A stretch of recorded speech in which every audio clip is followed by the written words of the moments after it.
Isaac Trotter with CBS.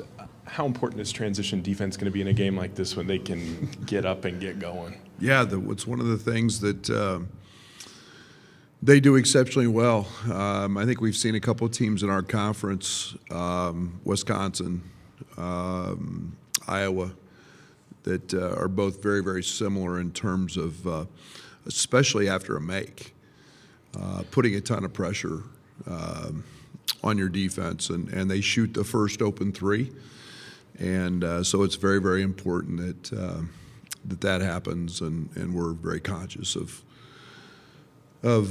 their guys running and their guys pushing. Steve Greenberg, Chicago Sun-Times. Hi, Brad. You were pretty eager after the Maryland game to get back and practice. How many did you have? What were they like, and how did it leave you feeling? What day did we lose? Friday? Thursday, Friday. Friday. Off Saturday, practiced Sunday, Monday. Very good, very hard, very intense.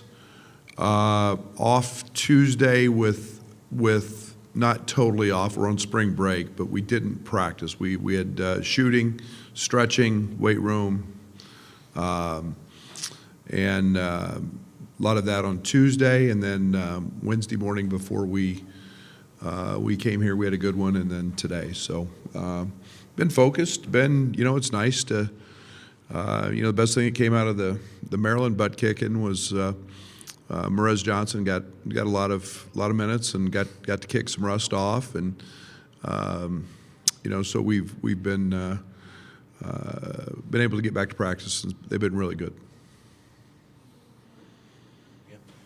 There's I don't know exactly the numbers on it, but basically almost every year, one of these first four teams that wins another one, several years in a row. Why do you think there's a rhyme or reason to that? Is it maybe an advantage to play, and then play a couple days later? Have you looked into it at all? I don't know. Alabama State's, I just walked in playing the heck out of Auburn right now. I think it's a 1-point game at half, maybe. I don't know. I don't think it's a disadvantage to play. I think you've got your practices in. You know who you are. We've had 102 practices this year, so I think everybody's pretty eager. I think there's an excitement level here that's pretty cool. I don't have a reason for it. I wouldn't know. It's the first time we've faced a team that's been in the first four, but. Yeah, that was a heck of a game last night, and two really, really good basketball teams, and Xavier did what they did. They just kind of walked him down at the end. Brian T, Chicago State of Mind Sports. Brad, 6 straight tardy appearances if you count back to the COVID year. Just wanted to know just your thoughts just on what that means for you in the program. Yeah, a lot. It's really hard to do. Getting to postseason play is not easy. I sure don't take it for granted. Selection Sunday is my wife will probably get upset. It's my favorite day of the year, other than my anniversaries and kids' birthdays. It's hard to do. It's something you sure don't take for granted.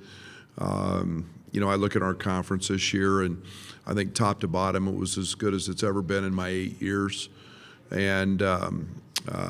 Great staff, great support. There's a lot of things that go into that. I'm pretty blessed that we've had a lot of things and a lot of really good people help us along the way. Hey, Brad, Rich Rovito from the Associated Press.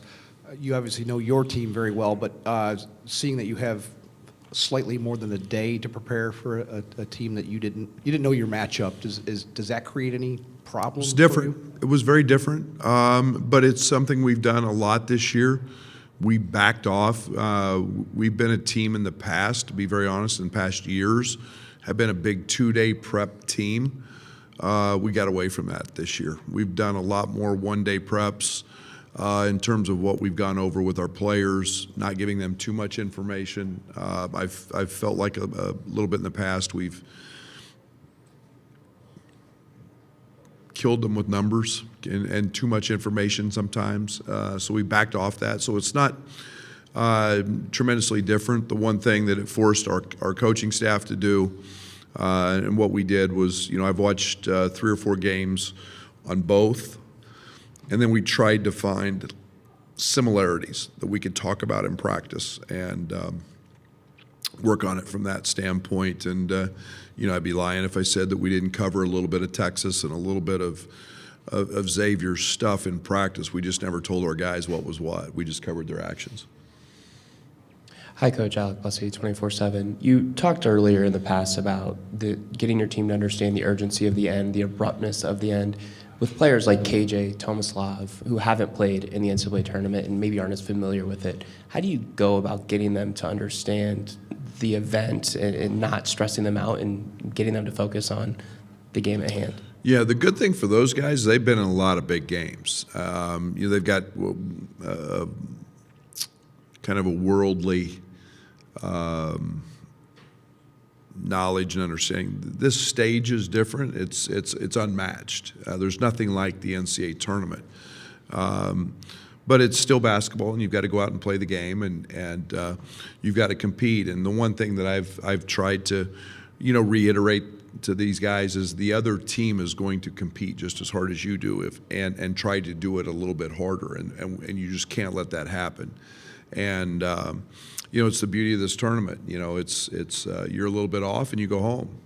Everybody's good. Every opponent's a challenge, and you've got to go play well. And I think our guys understand that. I think it's why we've tried to play the best schedule that we can possibly put together. So these guys are hardened a little bit. We've been on big stages, and we've been pretty solid in that. So I think we'll rise to that challenge. Right here. There were enough good games, great segments of games from Will Riley late in the season that it made me think, well, he's somebody to watch for the tournament. Is that how you I have agree. something in you? 100%. This guy could just be that. 100%.